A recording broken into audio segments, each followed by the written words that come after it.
Magandang araw. Kumusta kayo? Ako ay si Carol. At ako naman ay si Robert. And I am Rowie, and welcome to our channel!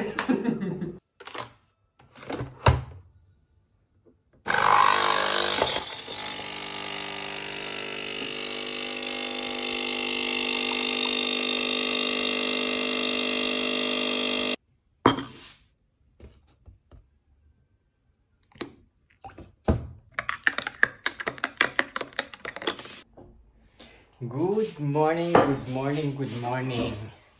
Ayan, meron na tayong tripod. Umaasenso. Mag-breakfast muna tayo. Ang aking breakfast is bread na merong marmalade at saka butter at saka marmalade. Apricot. So, ayusin muna natin ang tripod. Ilagay natin dyan. Dati ang tripod ko, pinapatong ko lang dito. Tapos, nakaganyan siya dito. Tapos nandito yung phone. Ngayon, may tripod na tayo.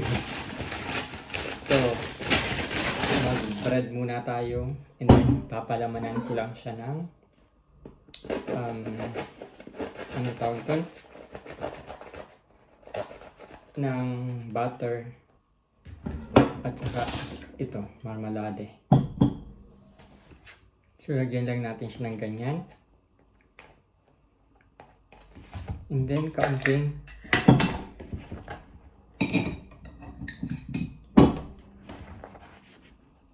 huwag masyadong madami kasi matamis. Madaming, madaming sugar. So, and then yan. Ang ating pagkwentuhan for today ay papaano makahanap ng AFAM. But, ito ay mga opinion ko lamang base sa aking karanasan. Meron tayong sariling desisyon sa buhay, gamitin natin ito. Baka tayo may human trafficking. Mahirap na. So, papaano nga ba makahanap ng AFAM? First and foremost, manifestation. Naalala ko nung bata pa ako, na-share ko na rin yung sa vlog. Meron akong laro ang manika.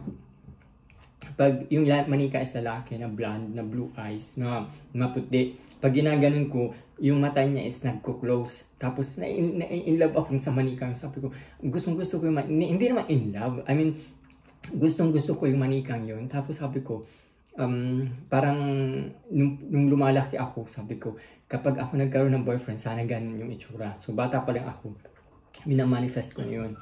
Ganun din sa lahat ng bagay. If you want something in life, you have to manifest and kailangan nyo maniwala na magkakatotoo yung manifestation nyo. Pero kailangan nyo din gumawa ng paraan. Bago lumamig ang ating kape. So, paano nga ba makahanap ng AFAM? Madali lang makahanap ng AFAM. Madaming ways. Either sa internet, mga gay app, or sa Tinder kung kayo anong tawag dito? Kung kayo hetero or straight. Madami na akong nakilala mga Filipina na nakarating dito sa Germany na ginamit lang ay Tinder. Ang puhunan lang nila is 15 euros. So mga siguro 750 o 1,000 pesos per month. May subscription sila para maililipat nila yung profile nila sa Europe or sa US. And madami na akong kilala mga Filipina na na-meet ko na nag-meet lang sila isa sa Tinder. So, kailangan yung mamuhunan. Pero ang ROI naman is lifetime. So, yun, isa sa way paano kayo makahanap is app or dating site. And if meron kayong possibility mag-tour dito sa Europe or kung saan lugar na gusto nyong maghanap ng AFAM or mag-work. Yun. Yun lang yung maisasuggest ko. But, syempre, ang question doon is masusustain nyo ba yung relationship if ever na meron na kayo nahanap. Kasi paghahanap ng AFAM or ng boyfriend is andali lang. Madali lang makahanap ng AFAM. Ang question dun is kung paano masusustain yung relationship. Kasi, ang mga foreigner, ang mga AFAM, hindi naman yan papasok sa isang relasyon na hindi sila nag-iisip. Kasi yung iba, diba, mentality is, ay, ganda lang, maganda ako, or gwapo ako, may in love yan sa akin. Hindi din ganun ang mga AFAM. Meron din silang mga superficial na AFAMs. Pero, syempre, titingnan natin kung paano maglalas yung relationship natin. Kung sa AFAM man o hindi. What I want to say is, bago kayo pumasok sa relasyon, kailangan mahal nyo muna yung sarili nyo. Kailangan kilala nyo muna yung sarili nyo. Kasi yung mga, kunyari, naghahanap tayo ng something, naghahanap tayo ng maayos na boyfriend or maayos na girlfriend. Ano ba yung i-offer natin in return? Kasi, ilagay mo yung sitwasyon mo sa kabila. Naghahanap din sila. Kung wala ka namang pwedeng i-offer in return, so, magugustuhin ka ba? O maybe gugustuhin ka, but for how long? Hanggang ma-realize nila na, ay, this person is not for me. Yun. So, maybe start loving yourself first bago kayo maghanap ng relationship. Maging sa AFAM man or sa Filipino. Kasi marami na din ako nakilala na nakarating dito and then after a while, hindi nag-work ang relationship, naghiwalay din sila. So, sayang yung time nyo. Sayang yung time mo and sayang din yung time ng AFAM.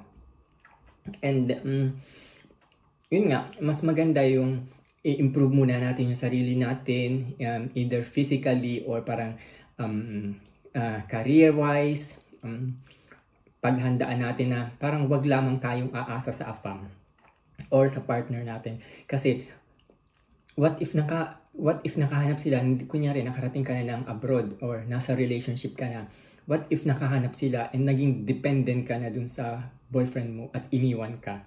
So, parang, di ba, parang pag naging dependent ka na sa boyfriend mo, pag iniwan ka, ikaw yung lugi, ikaw yung nasayang yung oras kasi hindi mo binild yung sarili mo and hindi mo love yung sarili mo na parang naghahanap ka ng longingness sa iba. So, kailangan mo muna, first and foremost, bago kayo pumasok sa relationship, AFAM man o sa Filipino relationship, kailangan muna ayusin natin yung sarili natin. Diba? Agad lang ha. Yung mga pinagdadaldal ko is base yan sa ano ko ha. Sa karanasan ko kasi I've been parang yung mga naging boyfriend ko is for long. Katulad ni Robert. 9 years na kami. Magkasama. Si Carol. Magna 9 months na. So, hindi yung parang hindi ako pumapasok sa relasyon na ay isang beses na ghost ako. Yun yung hindi ko natanggap. Bakit ako na-ghost?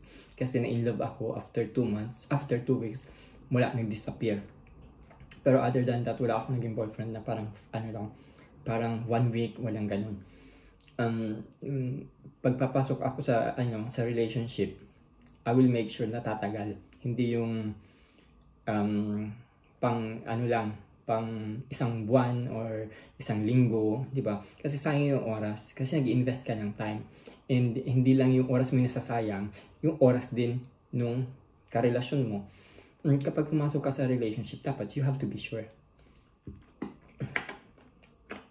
Bakit may matigas? Yun. So sa lahat ng mga nagtatanong sa akin, paano ba magkaroon ng boyfriend, sinasabi sana, may boyfriend na dalawa. First and foremost, you have to parang love yourself. And then, kusa mo na siyang ma-attract. Yung mga minanifest mo, kusa mo nang ma-attract. Yung mga positive energy, kusa nang pupunta sa'yo kapag, eme lang sa buhay. Yun lang. Mag-start na kayo maghanap ng AFAM sa Tinder. O sa dating app. Pero, syempre, nasa inyo na yun kung paano i-work out yung relationship nyo. Kasi, at isa pa nga pala, ayaw ng mga AFAM ng madrama. hindi ba sa atin, parang nasanay na tayo na parang yung relationship natin is parang gusto natin is parang telenovela, na parang yung mga napapanood natin sa teleserye, na gusto natin ganun din yung fantasy natin sa relationship natin, na parating tayo nag-aarte kapag we are in a relationship. Sa AFAM, hindi. Kung ano yung gusto mo, sabihin mo. Kung ano ayaw mo, sabihin mo. And then, hindi sila sobrang romantic. Swerte na lang kung makahanap ka ng romantic na partner. Pero, most of them, realistic sila. Hindi sila mga fantasy. Pinatong ko yung ang tawag dito, kahoy. Sangkalan ang tawag na, chopping board. Para nakikita nyo kung anong kinakain ko. Tapos, coffee. So, yun lang ang ating kwentuhan, weekend kwentuhan. And I hope na enjoy niyo yung vlog ko for today. And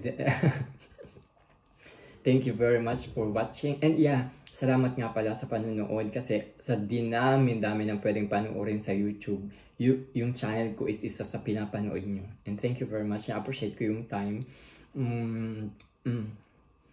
I hope na kahit pa paano nag-enjoy kayo and na-entertain ko kayo sa mga pinag-upload ko. Yun lang. Thank you very much for watching, and I will see you again. Uubusin ko muna ito kasi lalamig na on my next vlog.